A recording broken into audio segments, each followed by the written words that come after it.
जाले लग गए जिन्हें कभी संभाला न था, और रद्दी के भाव बिक गई वो किताबें जिन्हें कभी खंगाला न था। नमस्कार, मैं Sanjay Kirodiwal, your biology mentor, और आप देख रहे हैं कीरो क्लासेस।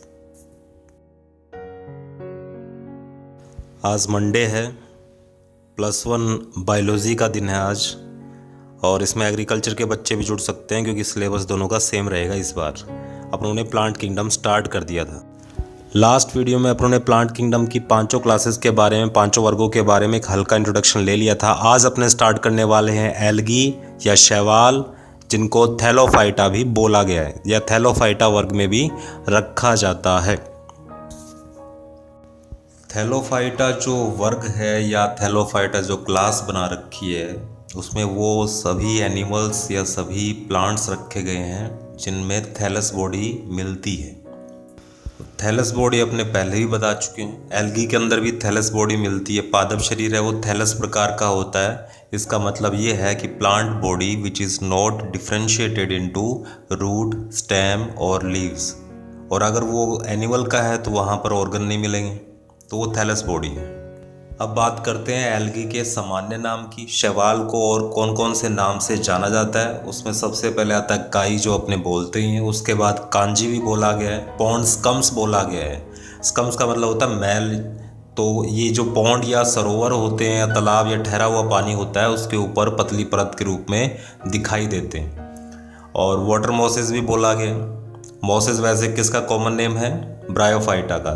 तो ये मॉसेस की तरह भी दिखाई देते हैं, जो कि पानी के ऊपर तैरते रहते हैं। फ्रॉग स्पीटल के नाम से भी जाना जाता है। स्पीटल मतलब लार, तो मेंढक की लार जिसको बोलते हैं, फ्रॉग स्पीटल के नाम से भी एल्गी या शैवाल को जाना जाता है। तो ये कुछ कॉमन नेम्स हो गए जो अपने पढ़ लिए।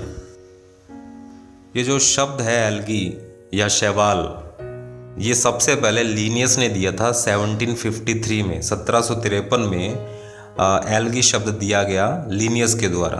The term given by Linnaeus in 1753। अब डेफिनेशन की बात करें कि how do you define algae, algae या शैवाल को किस तरह से परिभाषित करेंगे, क्या क्या उसके कैरेक्टरिस्टिक्स हैं। तो अपने सबसे पहले बात करते हैं वो एक्वेटिक होते। जितने भी एल्गी हैं सभी के सभी एक्वेटिक होते हैं, अनएक्सेप्शनली एक्वेटिक होते हैं, या कह सकते हैं जलीय होते हैं। मरीन वाटर में भी लग सकते हैं, खारे पानी में, समुद्र के अंदर भी पाए जाते हैं, और स्वच्छ जल के अंदर भी उगते हैं। तो ये एक्वेटिक होते हैं। उसके बाद इनकी प्लांट बॉडी थैलस टाइप की होती है, वो आपने बता ही चुके हैं। शैवाल में जड़ तना पत्ती नहीं पाए जाते, और जब जड़ तना पत्ती नहीं पाए जाते तो वहाँ जाइलम फ्लोएम का भी कोई काम नहीं है, तो वैस्कुलर टिश्यू या संवन उत्तक का भी अभाव होता है।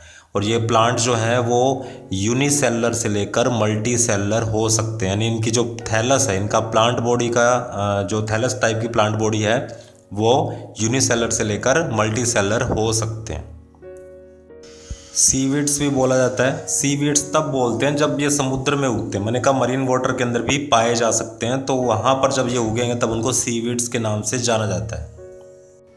शैवाल का वैज्ञानिक अध्ययन करना एल्गोलॉजी या फाइकोलॉजी कहलाता है। एल्गोलॉजी या फाइकोलॉजी क्या है? It is a branch of botany which deals with scientific study of algae. शैवाल का वैज्ञानिक अध्ययन करना एल्गोलॉजी है, या शैवाल विज्ञान या फाइकोलॉजी कहलाता है।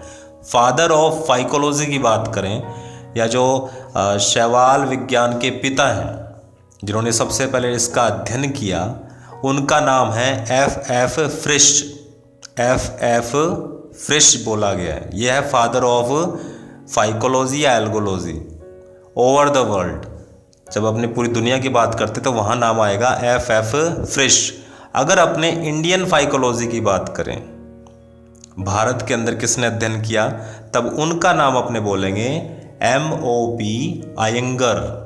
M.O.P. अयंगर इंडियन फाइकोलॉजी के फादर हैं। अब अपने एल्गी के कैरेक्टरिस्टिक्स की बात करेंगे, लक्षणों की बात करेंगे, क्या क्या मुख्य गुण पाए जाते हैं एल्गी के अंदर। पहला कैरेक्टर है हैबिटेट, आवास। कहाँ रहते हैं? एक्वेटिक होते हैं, बताया जा चुका, जलीय होते हैं सभी। प्लांट बॉडी थैलस टाइप की होती है, और वो जो थैलस है वो सिंगल सेल भी हो सकता है और मल्टी सेलर भी हो सकता है। उसके बाद सेल वॉल, पता है कि प्लांट्स है तो प्लांट्स की जो सेल वॉल होती है या कोशिका भित्ति है वो मुख्य रूप से उसके मुख्य घटक कौन से होते हैं, वो होते हैं सेलुलोज और पैक्टिन। इसके अलावा एल्गी के अंदर कुछ खास तरह की एल्गी होती है, उसमें एल्जीनिक एसिड भी पाया जाता है, एल्जीनिक एसिड, और इसके साथ साथ एस्टर्स का भी डिपोजिशन देखा गया है सेल वॉल के अंदर। शैवालों के कोशिकीय संगठन की बात करें या कोशिकीय स्वरूप की बात करें तो इनमें किस प्रकार की कोशिकाएं पाई जाती हैं। सभी शैवाल यूकैरियोटिक होते हैं, नए प्रकार की कोशिकाएं मिलती हैं इनमें, और वर्णक पाए जाते हैं, क्योंकि यही तो मुख्य गुण है पादपों का। पादप किसे बोलेंगे, इन्हीं को सबसे पहले पादप बोला गया, शैवाल को प्रिमिटिव प्लांट बोला गया, क्योंकि इन्हीं में सबसे पहले वर्णक या पिगमेंट पाए गए। वर्णक कौन कौन से, chlorophyll A B C D E, ये तो मिलते ही हैं। इसके अलावा कैरोटीन और ज़ैंथोफिल भी पाए जाते हैं। इन सभी पिगमेंट्स की स्टडी अपने फोटोसिंथेसिस वाले चैप्टर में कर लेंगे। इसके अलावा स्टोर्ड फूड की बात करें तो जो जमा भोज्य पदार्थ है, संग्रहित भोज्य पदार्थ है, उसमें मुख्य रूप से स्टार्च, फैट और ऑयल्स पाए जाते हैं। अब बात करेंगे वेरी वेरी इंपॉर्टेंट पायरेनोइड्स की। पायरेनोइड्स क्या होते हैं? देखिए, अपने को पता है कि सबसे पहले क्लोरोप्लास्ट इसी में पाया गया, हरित लवक है वो इन्हीं पादपों में पाया गया, यानी शैवाल के अंदर। तो इनका जो हरित लवक होता है या क्लोरोप्लास्ट होता है, उसमें कुछ सेगमेंट बने होते हैं, कुछ टुकड़े बने होते हैं, कुछ माइक्रो कह सकते हैं, माइक्रो कंपार्टमेंट बने होते हैं, छोटे टुकड़े बने होते हैं। इन टुकड़ों के अंदर स्टोर्ड फूड रहता है, जो कि स्टार्च, ऑयल या फिर फैट हो सकते हैं। इन्हीं टुकड़ों को, इन्हीं सेगमेंट को बोला गया है पायरेनोइड्स। Very very important. यहाँ क्लेमाइडोमोनास एक शैवाल है, उसका डायग्राम दे रखा है और इसमें देख सकते हैं पायरेनोइड्स कहाँ पर है, इसकी लोकेशन आप देख सकते हैं। जनन की बात करें, रिप्रोडक्शन की बात करें तो इसमें तीनों टाइप का रिप्रोडक्शन मिलता है, तीनों टाइप का, तीनों प्रकार का जनन पाया जाता है। एसेक्सुअल हो, सेक्सुअल हो या वेजिटेटिव। सेक्सुअल रिप्रोडक्शन या लैंगिक जनन सिर्फ और सिर्फ अनफेवरेबल कंडीशंस में ही होता है।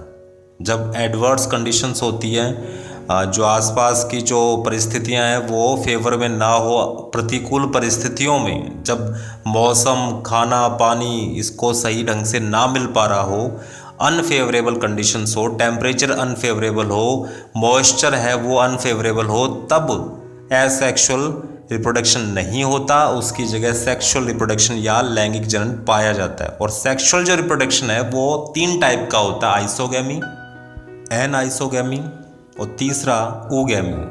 आइसोगैमी का मतलब है जिसमें मेल गैमिट और फीमेल गैमिट, नर युग्मक और मादा युग्मक मॉर्फोलॉजिकली क्या होते हैं, सेम दिखाई देते हैं, उनका शेप और साइज समान होता है।